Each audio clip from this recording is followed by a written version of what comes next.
first it starts with sovereignty of the people in the constitution, then supremacy of the constitution.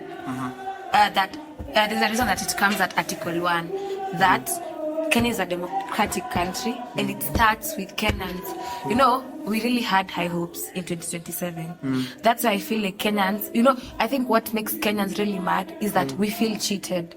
You do know, like, I feel, I had hopes, you know, like, I'm betrayed. I feel cheated because I had hopes, yeah?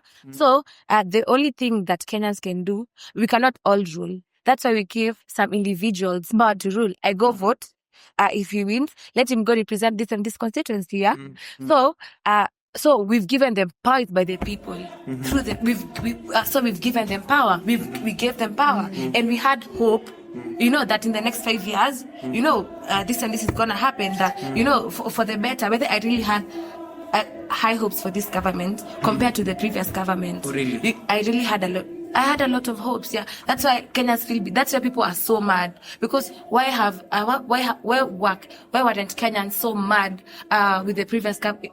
I'm not saying that the previous government was nice and whatnot, because I feel like where we are today is also a consequence of the previous government, because Kenyans wanted to run away from the previous government so much that we will do it in desperation. Because remember that time there was no even oil, there was no fuel. I don't know, it was just chaos, you know, and whatnot. So we trust this government. We had hopes for it, yeah. But now it is what it is. It's like, you know, we just chose, Kenyans chose people. I don't know. I think right now also something that is a problem is there's the way the constitution is structured. That there's an executive, there's a judiciary, and there's a legislature, and all of them are supposed to act independently. That the legislature is supposed to make laws, that the judiciary will interpret those laws, that the executive will then what is it called? The executive is the one that executes these laws, yeah. But now, and all of them are supposed to complement each other, you know. That parliament will make laws, and then the executive will look, the president will look at these laws, and if the laws are good, he'll assent or not assent. They're supposed to work like that. It's not supposed to work in the way that that is the president that is bringing out a bill or certain laws, giving it out to parliament. You know, that is where the confusion is coming, because they're supposed to. Yes, that's what's actually happening.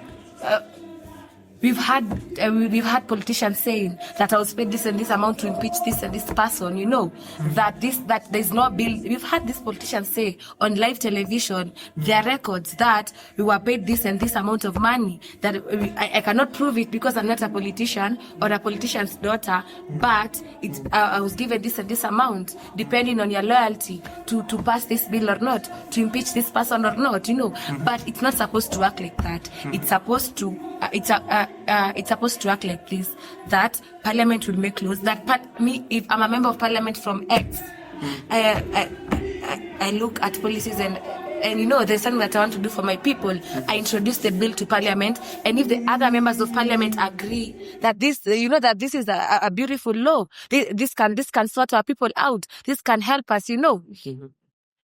Then the president will look at it. If it's a good bill, assent, and if not, you know, there's a reason he's the president, you know.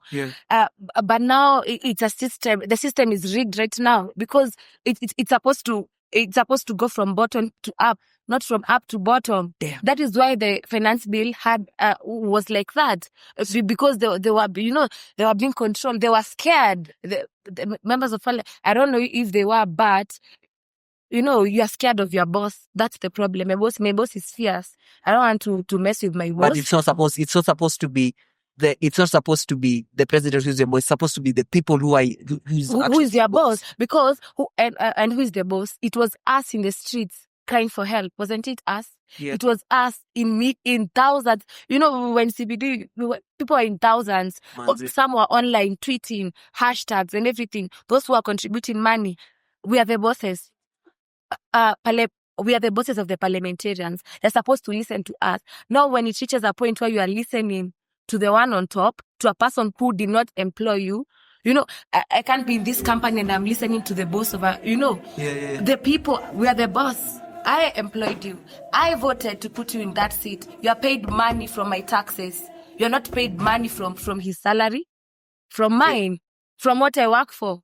from Mambogas, from you know, from all of us, you know. And that's the lie that actually he came with the lie that, you know, his economy is gonna be a bottom up, but in real sense, it's not a bottom up. He's running the country as if it's his own company. It's his own. I don't want to say bedroom, but you get the point.